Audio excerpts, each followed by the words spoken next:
Hey guys, Tarke here, and today I'm just going to give you a quick heads up that we're having a Baeclast tomorrow. I know, on a Sunday. Mental, right? Rise has some family stuff going on today, and there's also the camel race happening on Saturday, so we decided to shuffle it over to the Sunday. We're going to be joined by two guests. Balor, this will be his first ever Baeclast, and Yoji, reprising a role after a very long absence. He was one of our original core lineup.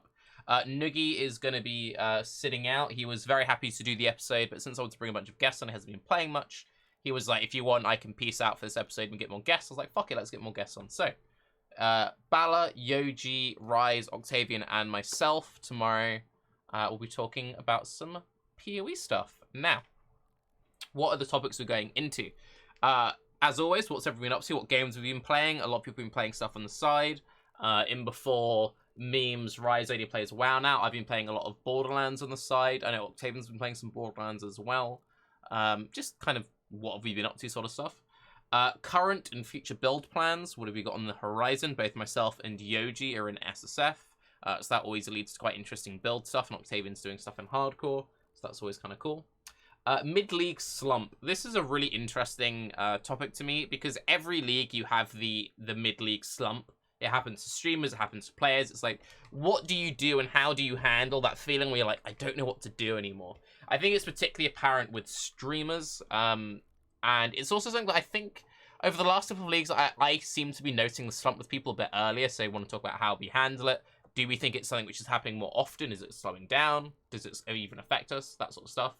A big reason why both Balor and Yoji are coming on is both Balor and Yoji are very big fans of Blight League. I'm like, it's a kind of cool league, but the implementation is a bit iffy.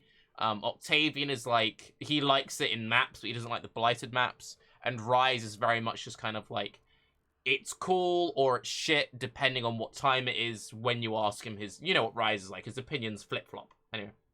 So since we have two people who are very, very pro-Blight, it's very interesting having people coming on who love it and people who aren't that sold and having a big discussion about it. So a big part of it is going to be talking about like what works, what doesn't work, why do some people love it, why do some people hate it. One thing, bit of a spicy-ish topic, is do we feel like the league has been written off from GG's point of view?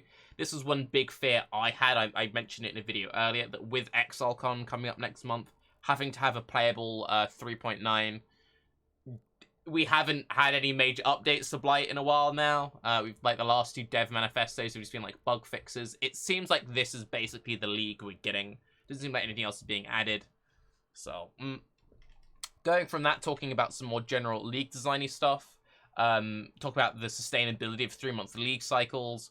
Talking about this, like, you know, 4.0 coming up, ExileCon coming up. Is it inevitable that leagues will be a bit on the light end when it comes to like continued updates?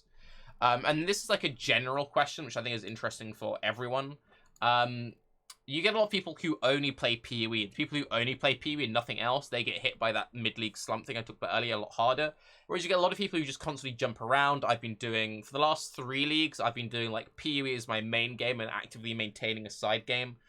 Risk of Rain I played a lot of. Classic I played a bit of. Borderlands 3 now.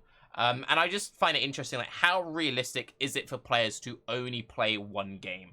It seems like a lot of games these days are trying to trap people in with the live service model. Destiny, Anthem, Borderlands 3 is now doing the whole live service thing. Seems like every new game these days is just like, this is the game, you'll only play this one game. And is that sustainable? Is that a real thing? And obviously the fact that the more games that try and do that, it doesn't work, right? Because then you have these games where they drip feed content over a very long period of time and they make it extra grindy without grindy just for the sake of grind to like fluff out the play session. You can't be playing like 10 of those at once. For example, I really enjoy Classic. I really enjoyed BFA for what I did get to play out of BFA. But because of how those games work, I couldn't play BFA and Classic and PoE. So these days, I personally play PoE as like my main, like my one grind game, and then I look for like a side piece game, which I can use just to like fill odd hours. Just curious to see what the others think about that. And then I want to have a discussion on archetypes. This is something Octavian really wants to talk about a lot. Pretty much every league since Incursion, we've had a strong focus on 1 to 3 archetypes. Now that we've seen a full year of this cycle, how do we like it? And then do we feel like the archetypes, which are often like the overpowered build for that patch, do you feel like this is becoming the unofficial D3 set bonuses of PoE? You know how with D3 comes out, a new patch, it's like, this is the OP build, everyone plays this build, they play it for a few weeks, they then piss off. Are the archetypes becoming that? You know, everyone's playing Necro this league, last league everyone's playing Cyclone. Are we seeing this pattern where it's just kind of like, for the average player, they're just going to play like 1 to 3 OP builds, which is the build being pushed. They disappear, and then they come back next league, or are people still doing the old pattern of just playing whatever they want? Me, for example, I'm nearly always just playing whatever I want. I play a lot of dot builds. I always play the same fucking builds over and over again. When the builds I like happen to line up with the archetypes, I get some extra new tools to play around with, but mostly I avoid them. But yeah, as always with Baeclast, you go crazy off topic and all sorts of other things. There'll be a countdown timer linked below. There'll also be a link to this down below. If there's anything that you would like us to really talk about, throw it in there. But as always with Baeclasts, we'll have a one-line sentence at the beginning and then spend 8 hours if it's like completely unrelated. But anyway, I'm Tarke. Hope you're all well. Have a good day. Bye-bye.